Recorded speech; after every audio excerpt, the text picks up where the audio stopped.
Good evening, ladies and gentlemen. I am indeed honored to preside such an illustrious audience. At the same time, I am thankful to Gadla Pharma for inviting me as chief guest of this concert. Being in the medical profession myself, I feel we as community need to address the healthcare in a more holistic approach. As doctors, we might encounter over so many patients a day, each walk through our doors with a problem, the solution of which lies in our education. Typically, they convey a symptom to which we diagnose and treat through medication.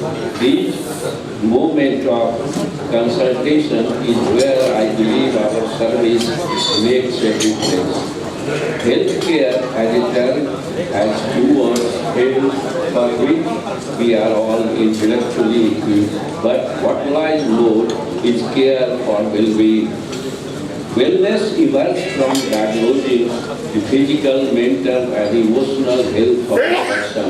Today we are aware that a new generation of diseases are not stemmed out of viruses, plagues or malnutrition, but due to unhealthy lifestyle, including such as smoking, alcoholism, obesity and stress. And unfortunately there are no vaccines to inoculate the society from these chronic lifestyle diseases. That's why pursuing wellness is the need of the hour. Wellness is a concept which has been embedded in India. Traditionally, health practice such as yoga, Ayurveda have pronounced the concepts of physical as well as mental health and of which the progress of the time. Wellness has become a concept that has assumed a dynamic definition including the individual desire to be emotionally healthy, chiefly influenced by change in the society and in the lifestyle of individuals. This change has also been accelerated by extraneous factors such as higher disposable income and urbanization. Wellness as a term has never been more in burst. With the rise of technology, we have apps that help people to eat, exercise, sleep better. The rapid innovation in healthcare such as precision medicine, molecular diagnostic, cancer profiling, cellular therapeutics, hormonal therapeutics, and metabolic disease treatment show a shift in focus toward wellness.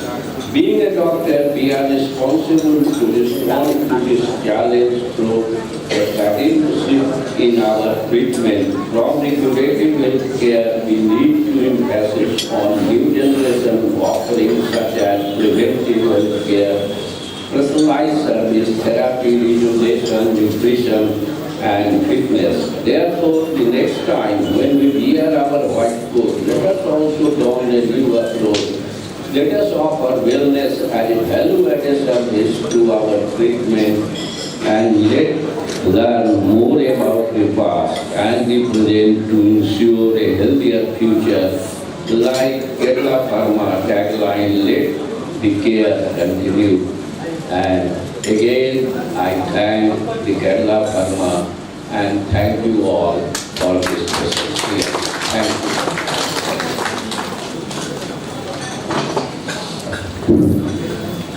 Thanks a lot, sir.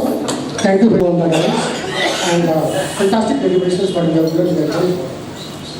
So now, before we start the panel discussion, there are certain things which is coming around my mind. I would like to share because if I will not share this, I think my presence at this particular place will be incomplete. Since basically I am also from Bhagalpur, so whenever any patient from Bhagalpur used to go to Patna or somewhere, they used to definitely talk to me about the recommendations in all those things. Still I remember 2 years back, there are 2 incidents while I brought my patient to the certain eminent doctors of Patna, and I asked them, that also she or he is my relative and he has come here for this treatment. And those doctors said that Bhagalpur में आपने कहाँ पर treatment करवाया है? And the moment I said the name of those doctors, then he said, they said, जब आपने वहाँ treatment करवा ही दिया, जब उन्होंने वहाँ लिख ही दिया, उससे ज़्यादा मैं क्या prescribe कर सकता हूँ? That was the remarks I got, and I would definitely like to name those doctors about whom and people have said.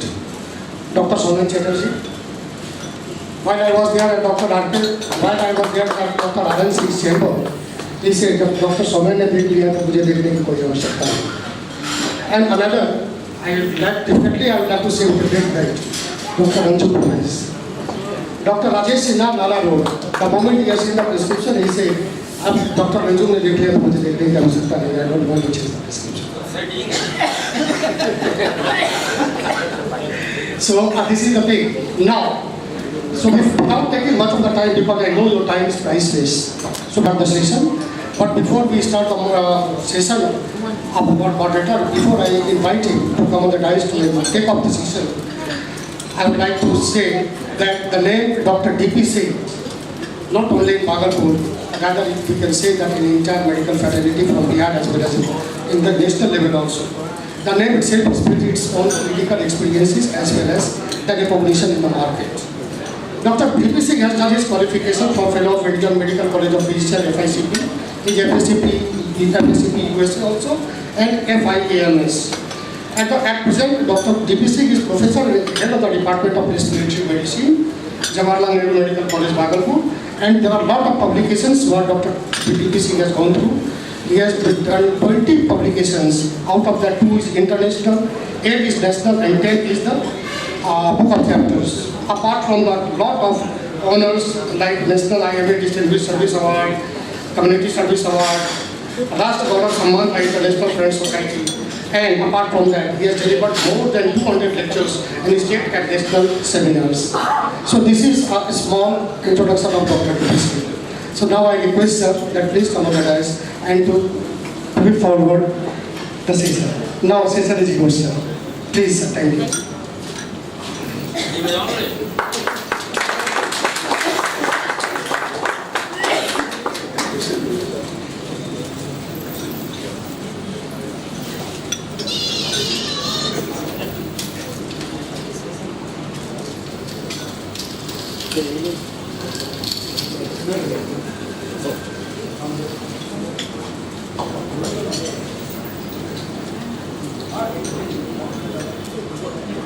So now we shall start the panel discussion, and before we start that, and you know each one of the panelists sitting here in front of you, and there are many more sitting in front of me in the audience. Dr. Professor Giri Mandal, sir, everybody will be part of this, and there are certain questions here, and before that, because the 14th this November was the World Diabetes Day, so without taking the questions from that questionnaire, we shall start a few of the questions just related to diabetes. And the first question will be, and the ladies first, Dr. Roma Yadav, and that will be that what is PCOS? You know that there are a lot of cases of this polycystic ovarian syndromes, and whether it is a metabolic syndrome or what it is this? It's a very common, and what is the importance of what is this PCOS? A very pleasant good evening to all of you, fellow farmer, who are arranging this IAMICON 2018. As sir has said, asked the question, what is PCOS? PCOS means polycystic ovarian syndrome or polycystic ovarian disease. It is a metabolic condition. It is not only related to gynecologist. It is a condition where the metabolic conditions, endocrinologist and the gynecologist all are involved in the same setting. In the polycystic ovarian disease, there is increased insulin resistance. It means the insulin is not working properly and the receptors are not very sensitive to the insulin. And it leads to higher in the level of blood glucose. That is, the extracellular glucose is not utilized in the intracellular compartments. And this leads to increase in the blood glucose level. This increased blood glucose level has different different effects on the body, and in our that is in gynecological conditions, this increased blood glucose level leads to an ovulation. It has a reverse effect on the ovulatory function of the ovary, leading to an ovulation, chronic anovulation, and infertility. So in this very condition, if you will treat the patient with insulin, it will not help.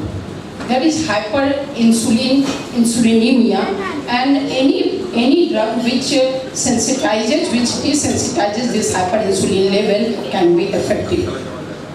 And in gynecological setting, you can say the patient may suffer from, the female may suffer from type 2 diabetes mellitus. The PCOS and diabetes, type 2 diabetes mellitus may not be of the same thing. It is the same, it may be the different metabolic conditions, and in our part it leads to increased level of aldosterone, release of aldosterone.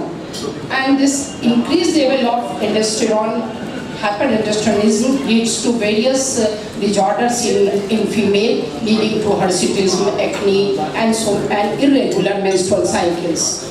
And this is the condition where the physician, the gynecologist, and the endocrinologist will sit together and discuss the problem. It is a multi-system disorder, and clear-cut etiology is not good. Thank you, sir. Thank you, Dr. Ramam. I would like to add.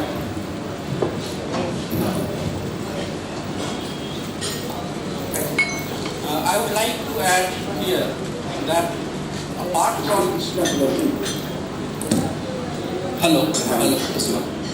apart from the different specialties that the eminent Dr. Roma has already explained, that a dermatologist is closely associated with conditions of PCOS, that multiple patients of young ladies are coming who complain of recurrent, very severe, high-grade nodulocystic acne vulgaris, which causes a lot of scarring over their face, which is a great cosmetic hindrance to their well-being. Apart from that, it is also associated with androgenetic alopecia and at the same time hirsutism, that you are getting unwanted hairs on her face and you are losing hairs where it should have been present, and that is a great cosmetic hindrance.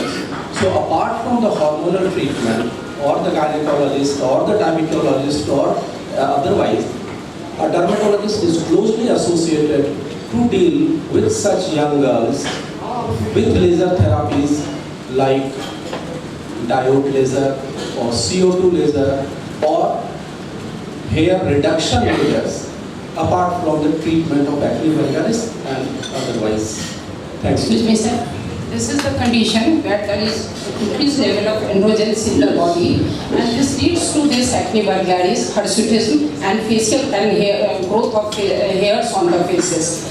And during the treatment of PCOS, we are taking always two things in concern: whether the patient is young, suffering from these problems, and we have to treat these patients, these girls, with cosmetic effect also. And second one, the patient who are willing to have pregnancy. And we are dividing these the female into two categories: the young female and the female willing to have pregnancy. And accordingly, we are treating that. If we are adding the cyproterol acetate to treat this, and so many drugs, newer drugs are in the market, and with metformin and ioinositol and all these things, we are treating this disease very in a remarkable manner. and we are getting this loss of these hairs. Gradually the hairs are growing less, hirsutism is improving, and acne is also improving. And then if there is a scarring, we are referring the patient to our cosmetologist and skin surgeon and skin specialist friends. And second one, to treat the pregnancy when they want to have the pregnancy, we are treating the patient with ovulation induction drug along with the treatment of PCOS. Thank you. Thank you.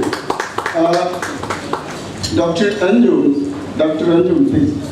Suppose this patient needs anti-diabetic drugs, whether you will use insulin or any other drugs, this is metformin or something like that. Should be metformin. Even if the patient is being on insulin, discontinue it, stop it, and metformin is the drug of choice. Yes, drug of choice in treatment of this. Insulin is not going to help in this. And if the patient is being given insulin, discontinue it, and metformin is the drug of choice. There is resistance. Yeah, thank you. We have in our panel Dr. Rajkamal Chaudhary.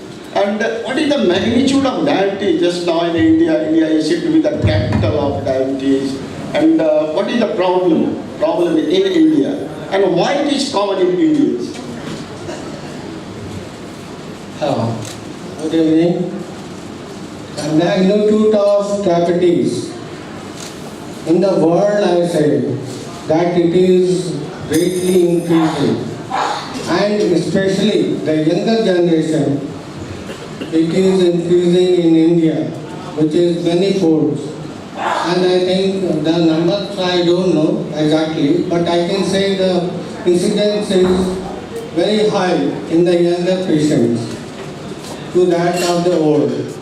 That is mostly type 2 diabetes, which is occurring in the younger population. Actually, all of this diabetes, you know, the type 2 diabetes is more than 98%. Almost 60% of the female are suffering from this gestational diabetes mellitus, to whom we are concerned a lot. Because type 2 diabetes mellitus is increasing in our country, and as you people know, our country is known as the diabetic capital in the world, and we the gynecologists and obstetrician are concerned about the gestational diabetes mellitus, which ratio is approximately 16%, number is about 16% of pregnant female are suffering from this gestational diabetes mellitus, and definitely we want to know the cause, to diagnose and to treat it. Yes, so the females have gestational diabetes is there, and almost 7 crores of Indians are suffering from diabetes, and 8 crores people are at the threshold. We call it pre-diabetes. And these are the people where we must give the advice that you are pre-diabetic, you can go any time into the diabetic fold. So these people, this population, and one of the causes is said that in Indians we have got thrifty gene, कंजूस gene, जो खाते हैं जमा कर लेते हैं, ना? We have got lot of abdominal obesity, lot of insulin resistance, and India is very proud. Even the Asians, all Asians have got 50 gene. That is the hypothesis given by the Westerners that we have got propensity to जमा करो जो भी खाते हैं extra जो है inadipose tissue. Professor sir, if we get a patient of diabetes, we all usually say the blood sugar करवा लो, fasting करवा लो, postprandial करवा लो. What are the other modalities of investigation that we must advise in a diagnosis of diabetes? Apart from blood sugar and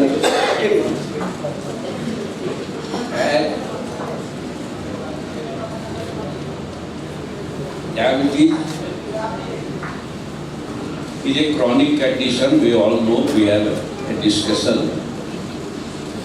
And the blood sugar, fasting, BP, and all that. Apart from that,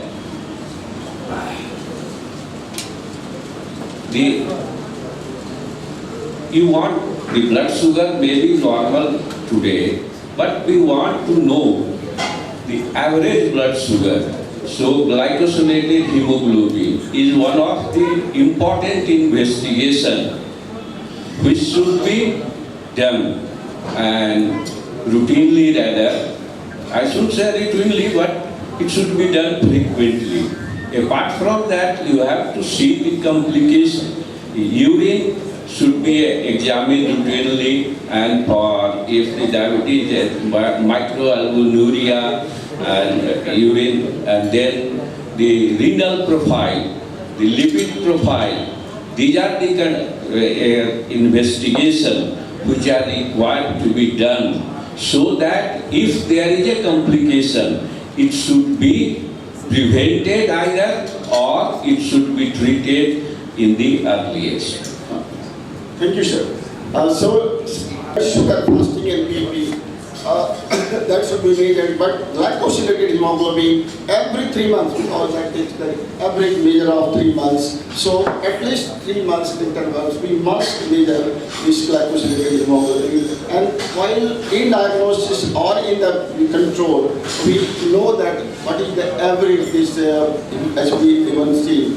And Dr. Anju, what if they suppose the patient is 60, 70 years, 70, 80 years old, what should be the HbA1c control? It is 6 or more than 6. Hypoglycemia will be much more. Younger patients like you.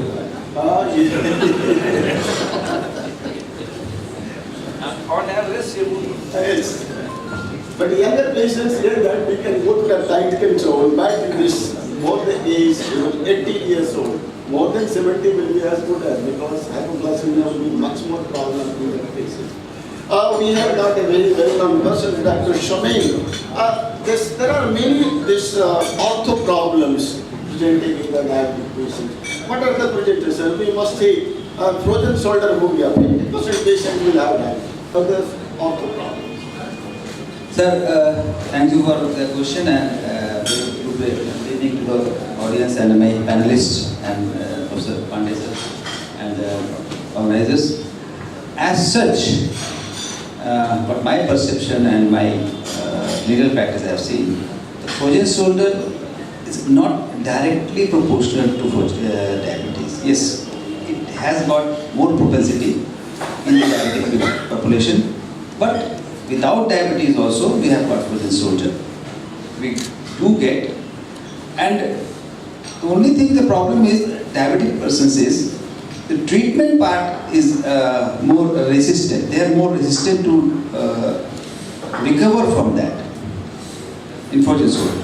And the frozen shoulder is a clinical entity where no cause is known.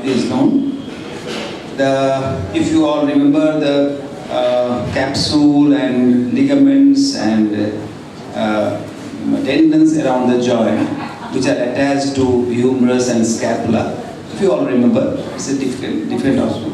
So that becomes toughened or fibrosed, leading to restriction of the movement. Basically, in our previously we used to say, learn that no treatment should be done. It is a self-limiting disease and it recovers by itself, though it takes longer time. But आज के दिन में लोगों के पास उतना समय नहीं रहता है कि अब 2-2 महीने पेशेंट को हाथ टांग के रख दो और हल्का फुल्का पेन किलर्स दो and they will recover. Frozen shoulder में आज के डेट में हम लोग इंट्राआर्टिकुलर सलाह देते हैं, but in diabetic that is the only problem where we have to be very cautious.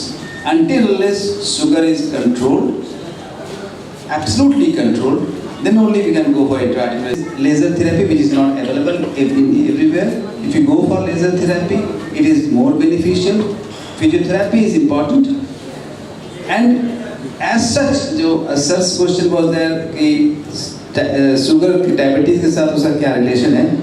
There is no direct evidence that every diabetic should have frozen shoulder or non-diabetic will not have frozen shoulder. It's not that case. So frozen shoulder can occur everywhere. Non-diabetics also, younger patients also, who are more physical activity you have got. तो क्या होता है कि कुछ fibers टूटते हैं, they heal up, they heal in fibrosis and they more cause the joints to stiffen. So that is the reason. Treatment part certainly is difficult in diabetics than to non-diabetics. So always the level of glucose when it is high, there will be more glycosylation to the connective tissue. Yeah, that's true.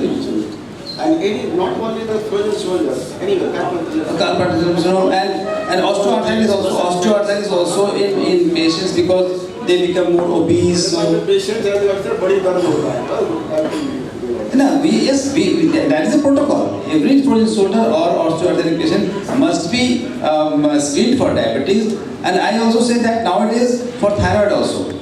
You must be saying that, sir. Even back pain also. We two things, diabetes and thyroid, thyroid function. These two must be screened for every patient of frozen shoulder or osteoarthritis or back pain or like any chronic disease in orthopedics. They must be screened for these two conditions. Thank you, Dr. Suman. Please give a big hand to our panelists. Still, our Rajiv, very dynamic dermatologist. And what is this most common presentation in this state, diabetes? And then we shall see what are the other presentation when we were busy students, kya hai, LND, this, that. Lot of things we were doing about the skin disease. As we all know that there are two basic problems in diabetes. The chronicity of the disease leads to one, microangiopathy of smaller blood vessels, and also it leads to alteration in immune function, and that leads to increased susceptibility to bacterial or fungus or dermatophyte or yeast infections.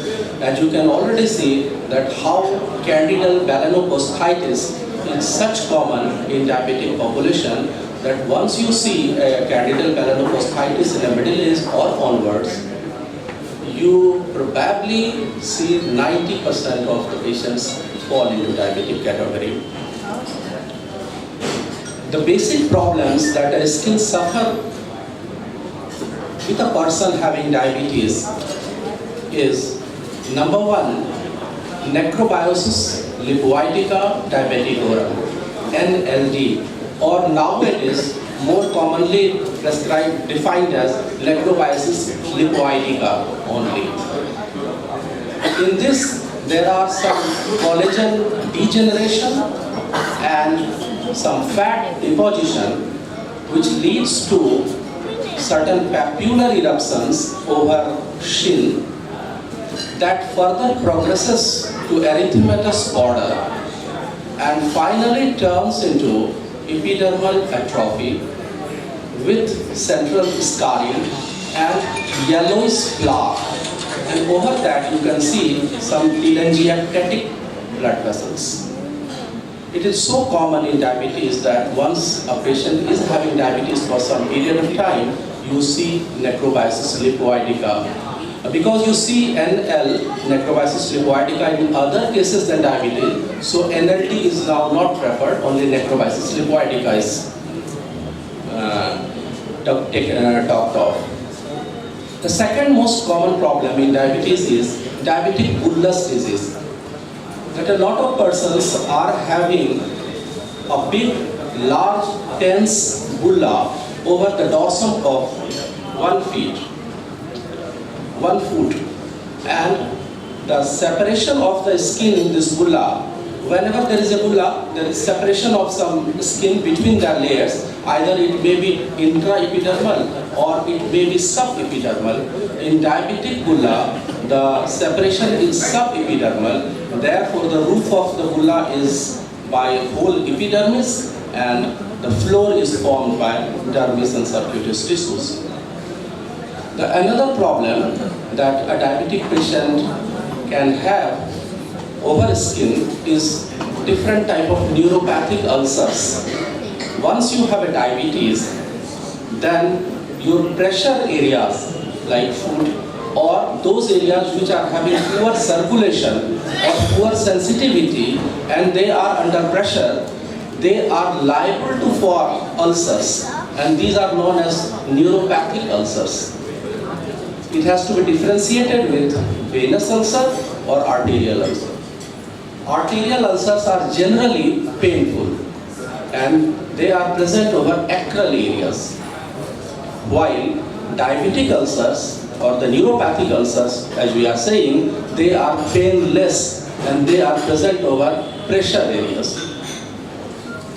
It has also been differentiated from a venous ulcer. The venous ulcers are usually present over medial aspect of medial malleolus, that is the root of the great saphenous vein, and also you can find the varicosity proximal to the ulcer.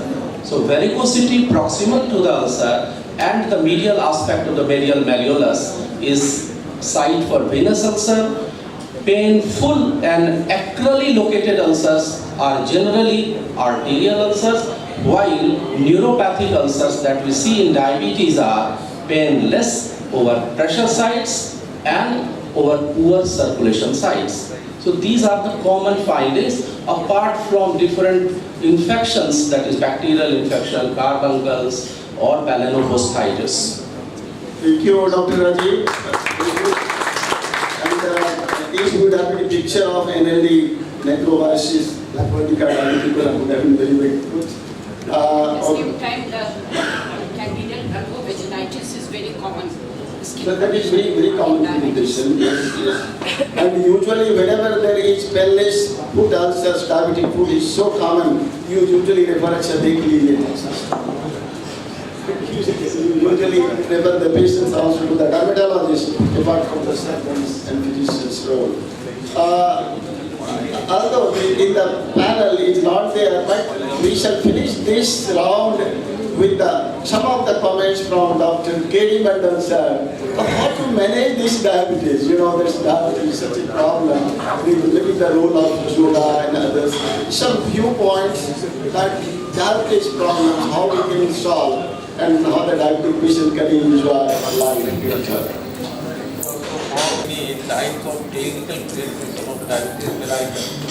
One of the common orientation is asymptomatic types of presentation which we deal with.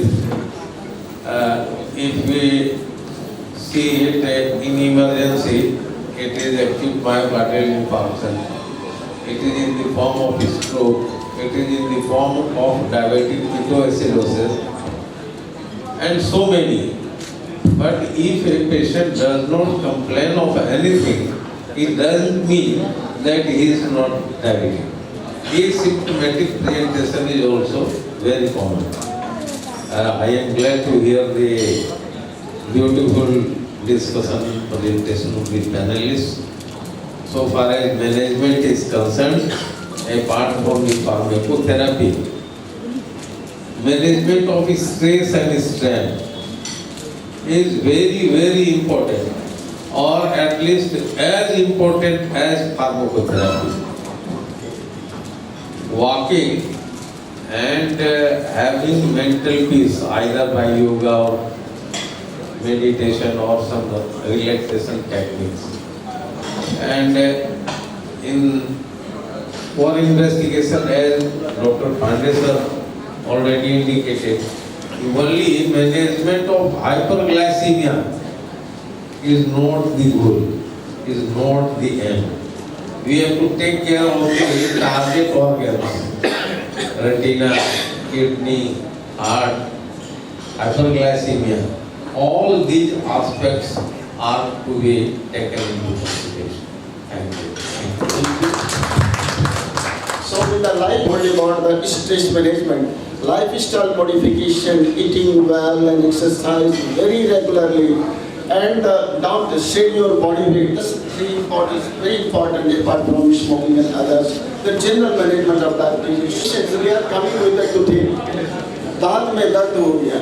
And you order for the blood sugar management. Tell me something about that, Dr. Vinod, sir. It's very common. You order and send the patients to me or any physician. It's a very common problem. ऐसा है कि हम लोग जिसके यहाँ पहुँचने पर बच्चे को छोड़ के, तो बच्चों के लिए भी जरूरी होता है, हम लोग ब्लड शुगर देख लेते हैं, और अगर ब्लड शुगर ज़्यादा है तो मैनेज करने लायक है, ठीक है, तो फिजिशियन को रेफर करते हैं. और डायबिटीज से जितनी बीमारी बता रहे हैं, उसको बिना हम लोग दांत में दर्द हो, मुसड़े में दर्द हो, डायबिटीज ऐसी चीज़ है तो उसके बिना कंट्रोल के कुछ भी नहीं हो सकता है. इसलिए जरूरी है कि डायबिटीज को मैनेज करना और डेंटिस्ट का काम है, उसको अगर डायबिटिक है तो फिजिशियन को रेफर करते हैं. Thank you. Thank you, sir. Thank you. So now again, go back to Dr. Roma. You know that the hypertension is such a big problem. One of the 3 Indians may be the diabetes. Hypertension. And in pregnancy also, in females, especially in pregnancy, blood pressure is very common. What is this? Pregnancy-induced hypertension, and what is the problem, and how to do this? First of all, we measure the blood pressure. What is, I will always keep, it should be kept in mind, what is the baseline blood pressure? What should be the baseline blood pressure? The baseline blood pressure should be 120 systolic and 80 diastolic. And if in our scenario, in our Bhagalpur and all the neighboring places, patient usually not come to our clinic in a regular ANC, for a regular ANC checkup. Whenever the patient used to come, it used to take the blood pressure, and if it is more than, if the systolic blood pressure is more than 140 millimeter of mercury and the diastolic is more than 90 millimeter of mercury, if it is equal to 140 by 90 or above 140 by 90, then this patient should be investigated for hypertension. I am not saying that this should be investigated for chronic hypertension or gestational hypertension. If the patient comes in the very first trimester, in second 2 months amenorrhea, patient used to come and used to take the blood pressure, and if the blood pressure level is more than 140 by 90 millimeter of mercury, the patient may be suffering from chronic hypertension. The patient may be a case of essential hypertension, and she have a raised blood pressure even before pregnancy. Now, if the patient comes in the second trimester and the blood pressure is more than 140 by 90 millimeter of mercury, she may be a case of gestational hypertension. Again, it may be pregnancy-induced hypertension, chronic hypertension with the complications of pregnancy, and she may be a case of preeclampsia or eclampsia. We have to diagnose, we have to differentiate these patients into various categories, where she is a case of chronic hypertension or essential hypertension or pregnancy-induced hypertension.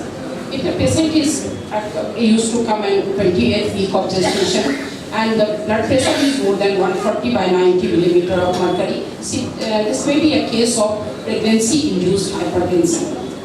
Then the further investigation, we can differentiate these patients into different categories by having the further investigations. If in the urine, we are taking the routine examination of urine for the presence of albumin. If the albumin level is more than 300 milligram, then it may be a case of preeclampsia.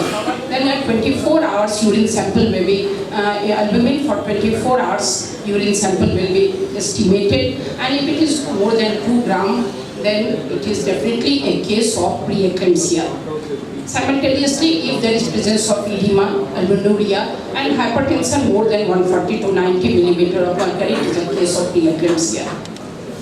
If this condition persists for a longer time and patient complains of some more symptoms like headache, visual disturbances, then it may be again of 2 categories. There may be chronic hypertension with the complications, and it may be a case of gestational hypertension with the complications.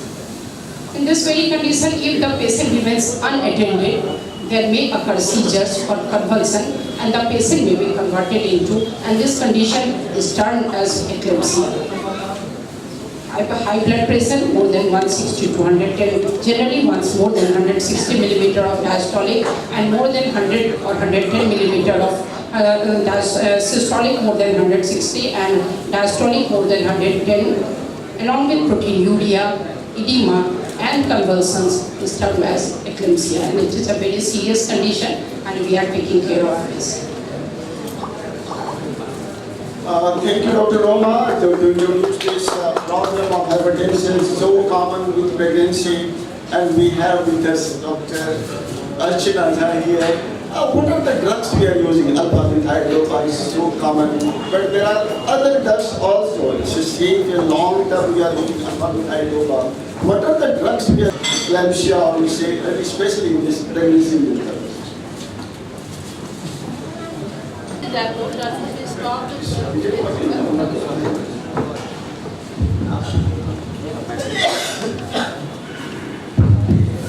At first, we should know about whether she has hypertension prior to pregnancy or it is pregnancy induced. If she has case of chronic hypertension or essential hypertension, and on which drugs is controlled. If it is ACE inhibitor or common drugs, we must stop it immediately. And now we can go for some medicines that are safer in pregnancy. And among them, methyl dopa and levodopa is the most common drug we are usually using. And levodopa is the drug of choice for pregnancy-induced hypertension management, and that is very effective. And we can use it in emergency also when patient is very unconscious and there is eclamptic fits. We can use injectable in that case. And later we will taper the case on oral tablets. And in few cases we can use nifedipine also, nifedipine nitrat or nifedipine also. And hydralazine is also available. But usually we control our patients on levodopa only. So nowadays usually it is drug of choice. Actually it is drug of choice and drug of choice. Very mild drug also. Dr. Rachana. Thank you, sir. Dr. Rajkamal, we have just discussed about the diabetes, and you know that diabetes is fraught with a lot of complications. A patient of diabetes has got 3 to 5 times more of heart attacks. A patient of diabetes has got retinopathy, eye blindness. Patient has a lot of problems, other amputation, this, that. But many of the patients has got the abdominal problems. And what is this abdominal problem? What is the cause of it? What are the problems? How we differentiate with the GERD, etc.? Dr. Rajkamal. Anything you name in the diabetes complication will be less. Because as you have heard from the panelists that in diabetes anything can occur. And regarding it, I want to tell in medicine that a patient who has got diabetes, he has not only got gastrointestinal disorder, but he has got many things like kidney disorder, as our professor was saying, as myocardial infarction, as GIT, as liver, as kidneys. So everything is involved in that. But regarding GIT, as sir is saying, the main thing is that is the gastroparesis, and it does not occur in very less days. It occurs in a large number of days, that is after many years of diabetes, that the patient is having the gastroparesis, the dysmotility syndrome, the non-alcoholic liver disease, and pancreas is also involved in that. So you can have all these complications in the diabetes, like the GIT. And the effect which is there, like the gastric emptying time, which is very much delayed in the diabetes, and because of that, there is the blood glucose level is very erratic, and so therefore you can get a wrong result in those patients. So that is very important that I would like to stress. So, Dr. Rajkamal, so you say that gastroparesis is the problem in the diabetes, especially in the long-term diabetes. And suppose we have to treat weekly prokinetics, so many drugs are there, usually enhanced in the testing time. What is the difference between this? How we differ the gastric, the diabetic gastroparesis and the other gastroparesis? How the management will differ? Actually, it is an autonomic problem. The autonomic problem is mainly in the diabetics, where the nerves are also involved. And that is the reason of the gastroparesis in these cases, in the diabetics. In other conditions, I don't think the gastroparesis occurs, but it occurs usually in diabetics due to this autonomic infection.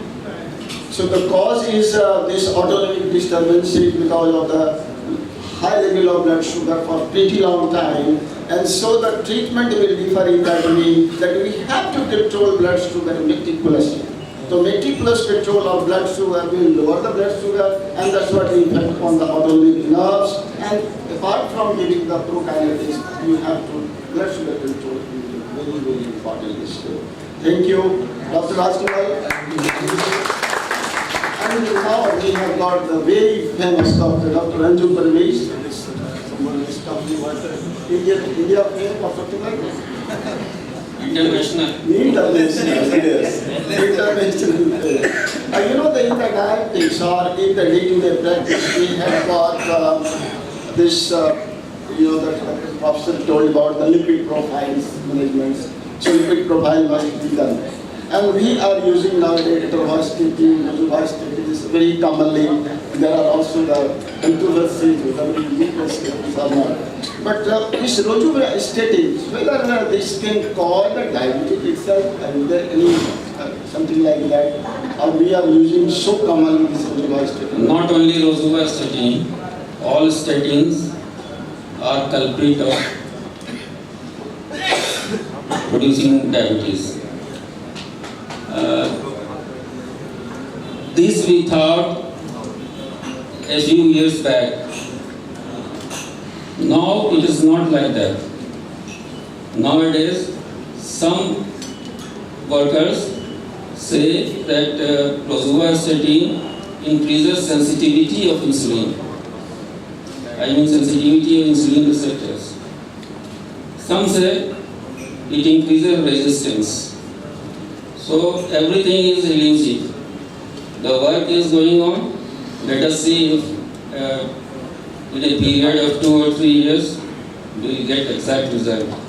So thank you, Dr. Arjun. We have got one of the study, very famous study in which we got that rosuvastatin can reduce the blood sugar level, and that causes a very human cry about that. But we are still using it for years and years together, whether it is atorva or rojuva, and that is to lower the lipid this LDL this cholesterol and bad cholesterol, and that is reducing. Sir, actually we are using rosuvastatin because first thing is we are not confirmed if it produces in novo diabetes or not.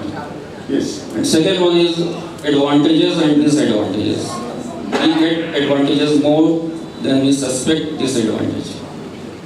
Thank you, Dr. Anju.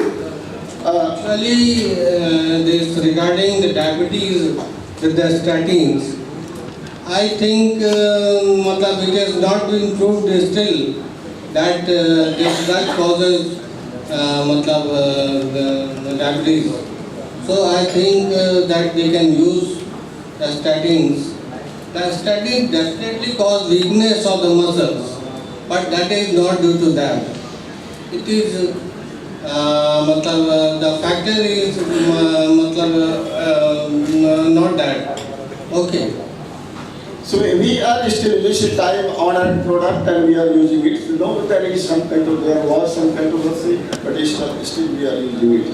Professor, just tell me, this is the hypertension. Just have a question. If a patient is non-diabetic, his blood sugar level is normal, and patient is using this rosuvastatin, and after 3 months we are getting the raised blood sugar level. What do you want to say regarding this?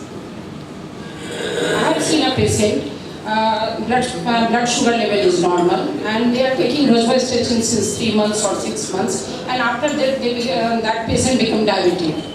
And then what is your opinion regarding this? Individual case. But here we are discussing the rosuvastatin versus diabetes. What do you want to say? Have you any data regarding this? You get one patient who develops diabetes after using atorvastatin or rosuvastatin. This doesn't mean that sugar statin is going to cause diabetes. That I don't want to say. Simply I want to say, maybe I have not. One patient. Case, but have you seen data regarding this, and have you seen that much of cases where there is blood sugar is normal and the patient is using this rosuvastatin and then you get the diabetes? The blood sugar Not a level. single patient. Yes, not a single. Roma's concern is that whether the statins are responsible for making a pre-diabetic patient to a diabetic patient. Two frank diabetes. Pre-diabetic to diabetic. Definitely you have seen a... Is there any data about that? That's what I want to know that data. There are only few reports, but that has not conclusively proved that either any statins will cause diabetes. And everybody. There is only one study that shows that rosuvastatin can cause this. And so if your patient gets the blood sugar high after the 6 months of rosuvastatin, Maybe pre-diabetic. and these are all Roma, this is a metabolic syndrome. So a patient needing the hyperlipidemia, maybe pro to the diabetes patient, so that has become over because of that they were not taking this lifestyle modification. But suppose with the lifestyle modification, diet, etc., only rosuvastatin, no other drugs. So we have to think about that.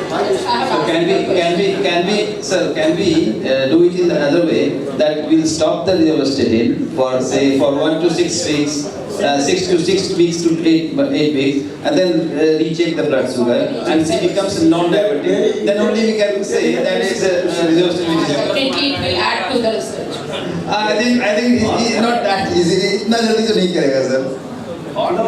6 weeks may say that you have to do lot of study in lot of patients that this is the cause of randomized trial and should have broader perspective देखना पड़ेगा. Because everywhere in India and all over the world, people are using freely statins. Yeah.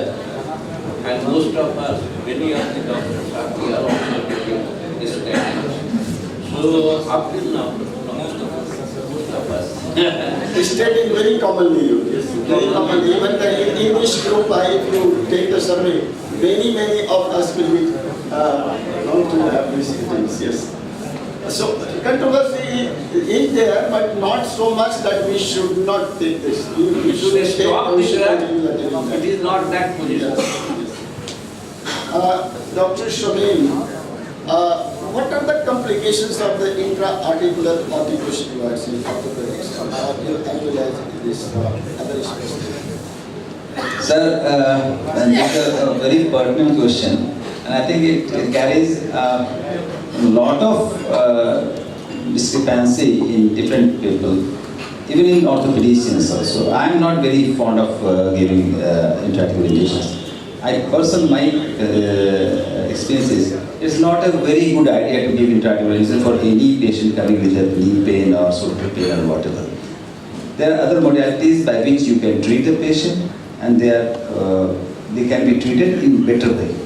Intra-articular is there sometimes when a patient comes with a acute pain. You have to give the patient to some relief, considering that you have to rule out that he is not diabetic, is not thyroid profile is normal, and there is no infection. Because a patient comes with a knee pain, old age, even he may be old age, but if he has come some infection because the bursitis may be there, tenosynovitis may be there, which may be inflammatory or infected. If acute inflammation is there, you should avoid intra-articular injections. In chronic condition, we use for a shorter period, just to alleviate the pain. It's not for the treatment of the disease. And complications are manifold. You have to be very cautious. You have to give intra-articular with utmost care, with utmost aseptic condition, as if you are going to do an operation in orthopedics. You have to take that much of care to give intra-articular injection. Its complications are there. If the thing is maybe iatrogenic. If first is iatrogenic, if you are not putting the injection in the proper place, that may cause a lot of problems. Hypertension tissue चला गया तो बहुत सारा problem कर देगा. My friend skin specialist is there. Depigmentation is very common if you give in tendons like around elbow, wrist or shoulder, whatever, ankle. Sometimes we give in ankles also. Depigmentation is very common, which is very debilitating for a younger patient, particularly female. They come to you and charge us. ये आपने क्या कर दिया sir? तो ये आग हो गया. We have to send them to our skin specialist friends. One thing is that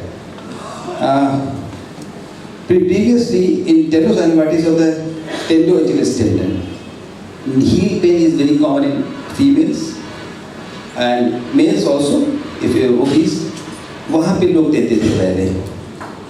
So I have seen so many cases of ruptured tendon because the moment you give injection, that weakens, and if the patient is hyperactive or is in active mode of service or is working, athletics है तो उसमें वो rupture हो सकता है and patient may become debilitated and you have to go for surgery also. So that is very important. And सबसे बड़ा चीज़ है infection अगर हो गया तो. If we have seen so many cases of intractable injections coming to us with a septic arthritis, and that is a disaster for any surgeon to treat that. If septic arthritis occurs either in knee or shoulder or ankle or whatever, it's a disaster and management is very difficult and you cannot make the patient come to the normalcy because some sequelae of stiffness and deformity is going to persist by whatever means you treat it.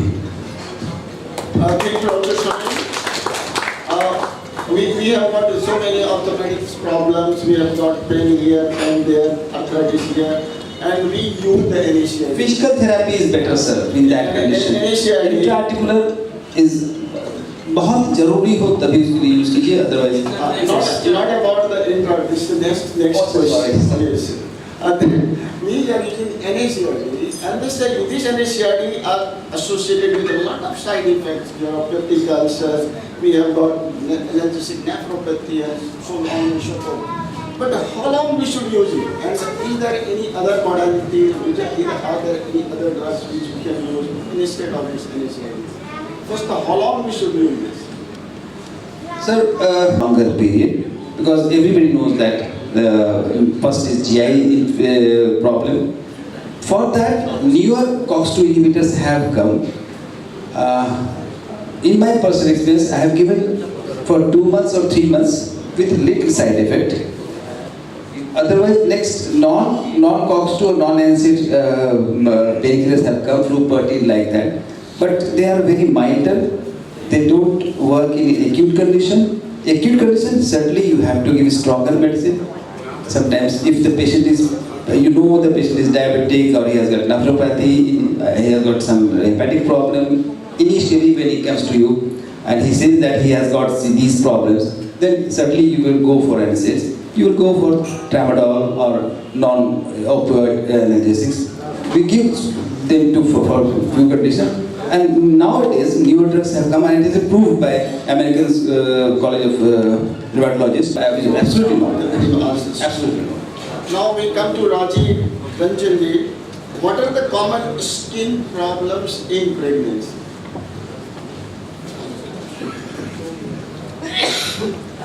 This is a very favorite topic.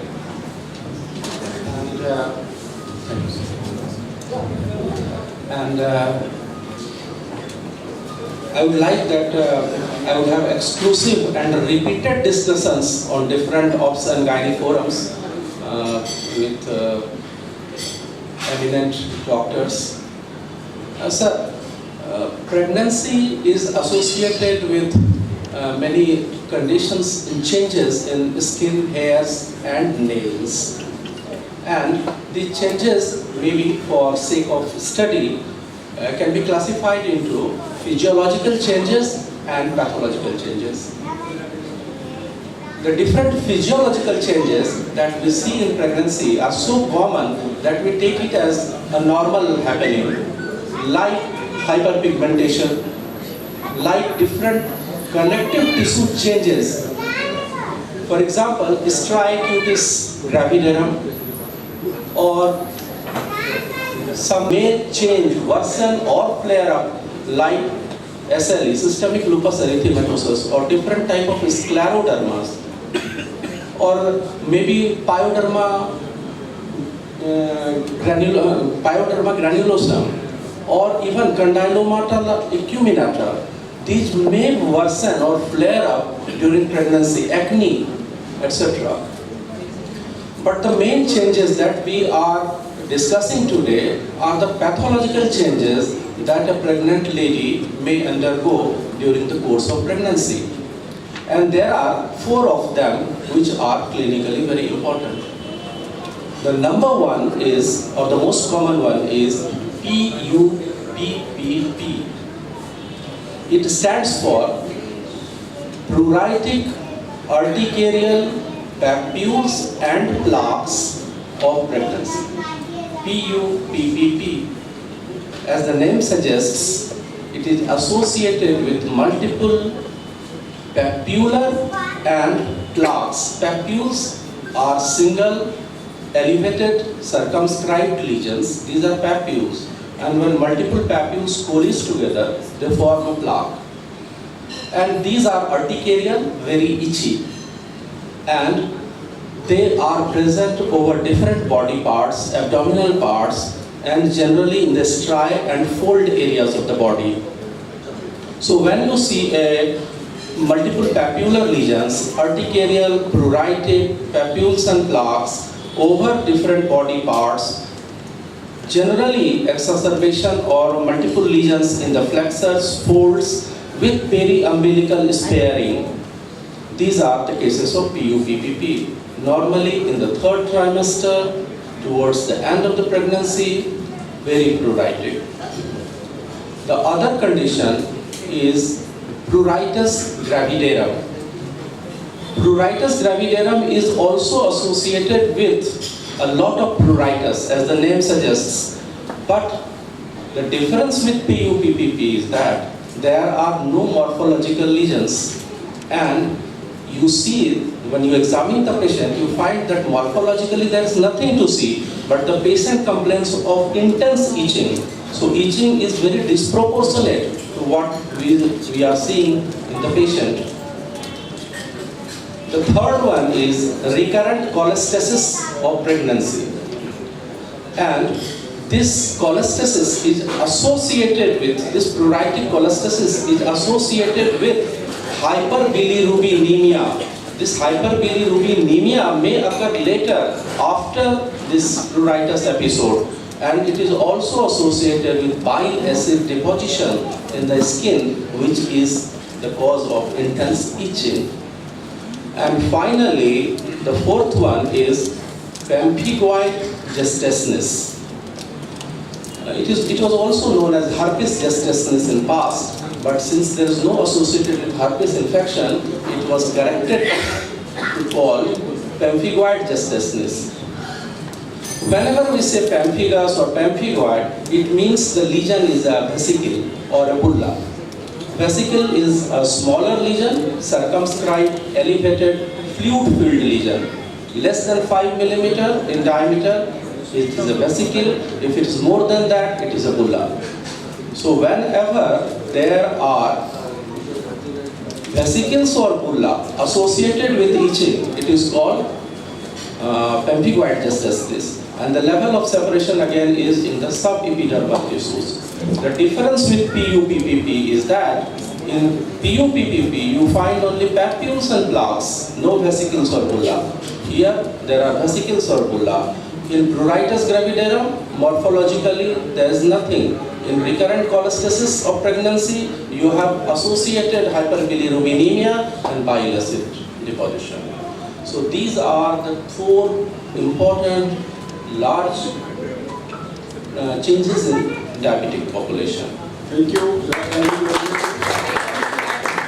I want to add, the hyperpigmentation is very common in pregnancy. Bronchodilators, corticosteroids, antibiotics usually. In pregnancy, we can use bronchodilators bronchodilators though, but we cannot use corticosteroids unless it is essential, life-threatening. So this GINA guideline will be forgotten in that? So the GINA guideline will be forgotten. We have to decide the patients of any asthma, whether it is with pregnancy or without pregnancy. We have to stage 1, stage 2, stage 3, stage 4. In which stage the patient is. If the patient is in high stage, mild stage, you know that, and inhaled corticosteroid will be used in the patient whenever it is needed. Why you say steroid? Steroid is not only the oral steroid. I am not talking about the oral steroid. The inhaled steroid is the cornerstone in the management of asthma. That will be there, and we have to use it the minimum dose of this, so that the steroid effect should not go to the body patients or to the liver. So inhaled corticosteroid will be there. This rescue drugs that we use, the 7 to 15 days of oral steroids, that should be avoided. But if the patient is dying, if the patient is stage 4, you have to do it. So not the experimental drugs, the steroids are used, especially the inhaled corticosteroid, that must be used. One question from moderator. Sir. Say a female patient is having PCOS. She is being treated with metformin. Ultimately, she is being treated by Dr. Roma Yadav, and she gets pregnancy.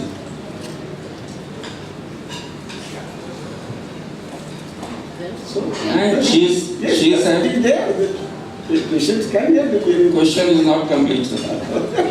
She gets pregnancy and diabetes too. What will be the treatment? Will you use insulin or continue with metformin? Already discussed that insulin is not the treatment. Metformin and insulin. Metformin is not. But there was insulin resistance. How can you use PCOD? More of insulin is required. Then there is When the metformin is not adequate to control the blood sugar, we have to use insulin. There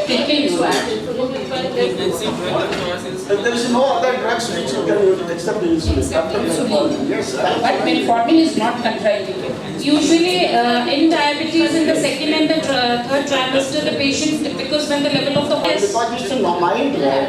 And especially in a diet 2 dependent, we need to increase the dose more. It is in the third trimester 1.6 units per kg body weight. In the second it is 1.2 and in the first it is 1. Hyperinsulinemia as such, because more and more insulin acts as a co-gonadotrophin. And it causes the lesser production of SHBG, sex hormone binding globulin protein, IGF, BP1, insulin binding growth protein hormone, which are the carriers for the testosterone. So more and more less production from the liver is there because of the insulin and because of the high LH. There is peripubertal desynchronization of the LH clock. We have all the 3 levels of now the latest theory is that we have a somatotrophic, gonadotrophic and adrenocorticotrophic dysfunction of all the axis, which leads to a PCO. And there is a genetic predeterminant variant as well, over which the environmental and other factors act. So there is an in utero androgenic programming of the fetus. So it is not that which starts from the adolescence, it starts right from the in utero PCOS. Somebody who is genetically already predisposed to it, which leads to the LH hyperfunctioning. It was not. First line of hyperinsulinemia is already here, and why we are using this insulin? If the blood sugar level is not controlled with metformin, we can use insulin. And to combat try insulin, not you. We will use insulin. ADA guidelines say that you can use. Insulin does not ADA guidelines say that you can use SGLT2 inhibitors like empagliflozin. Sake of the Very well tracked. ADA guidelines says. And what I can say is that the insulin receptor that is all the insulin receptors are not saturated. Therefore, there are some receptors left. So we can add insulin to it. We can try insulin for future. Thank you, Rashman. Please close this. Insulin will be used. Yes, of course. Dr. Rajiv, that will be the last. Common skin infections are so huge and so elaborate. Be brief, but be brief. But normally, different skin and soft tissue infections you classify into bacterial infections, fungal infections, viral infections, yeast infections, protozoal infections, parasitic infections, and skin infections associated with internal diseases. And there are more than 100 diseases leading to skin infections. But to summarize, you say that the common bacterial skin infections, which are also known as pyodermas, normally it may be impetigo contagiosa or impetigo bullosa, then different type of folliculitis, which may be deep folliculitis or superficial folliculitis, and the deep folliculitis may be furuncle if it involves one hair follicle, and if it involves more than one hair follicle, then it is a carbuncle. And also then erysipelas, ecthyma, cellulitis. So all these bacterial infections you have to deal with antibiotics, different type of antibiotics, and majority of the bacteria is either Staphylococcus aureus, which is methicillin resistant MRSA, or Streptococcus pyogenes. So you have to choose the antibiotic which will deal with MRSA group, like fluoxacillin, combination of ampicillin or amoxicillin with fluoxacillin, or different clavulanic acid combinations. Though different bacterial skin infections may be also caused by some gram-negative infections like Pseudomonas aeruginosa, Proteus mirabilis, Klebsiella pneumoniae, etc. Gram-negative folliculitis is also very common nowadays. Among the common fungal infections, where one can see that how common is fungus infection these days, dermatophyte infections are so repetitive, so resistant. Which antifungal agents usually you use nowadays? Normally there are so many strains nowadays involved. The basic dermatophyte is comprised of 3 genera, the Epidermophyton, the Microsporum, and the Trichophyton. And among these 3 genera, there are more than 1,000 species, and newer species are coming up. So it is difficult to choose one antifungal which will address all those dermatophyte infections that you see in day-to-day practice. Also, you will find that a lot of people are using itraconazole at the outset. They are using it in their home, they are using it in their local settings, and people are coming already with taking itraconazole and lamiconazole. And this is a very, very unhealthy trend. You have to choose the correct doses and the correct duration and change it at proper time. Apart from that, the selection of the local antifungal and the oral antifungal is very important. If an antifungal is secreted in the sebum, then you have to choose accordingly. Like sebum secretion is more in a person, young person, then you have to choose an antifungal which is secreted via sebum. An antifungal which secretes via sweat, like isofalmine. If it is secreted via sweat, and then you are giving in a person who is not sweating at all, or if it is a winter season. And now we are coming to the closing session. And thank you very much. And one of the messages what the panelists give, the meaning of the disease, lifestyle modification is the answer. So, yes. Morning. Yes. Whether it is outside, whether it is PCOS, whether it is so many things. Lifestyle, even the Dr. Somen was telling about the pains, because obesity is one of the factors. So lifestyle modification is one of the messages apart from the individual's answers and other things. Thank you very much. Thank you so much, sir.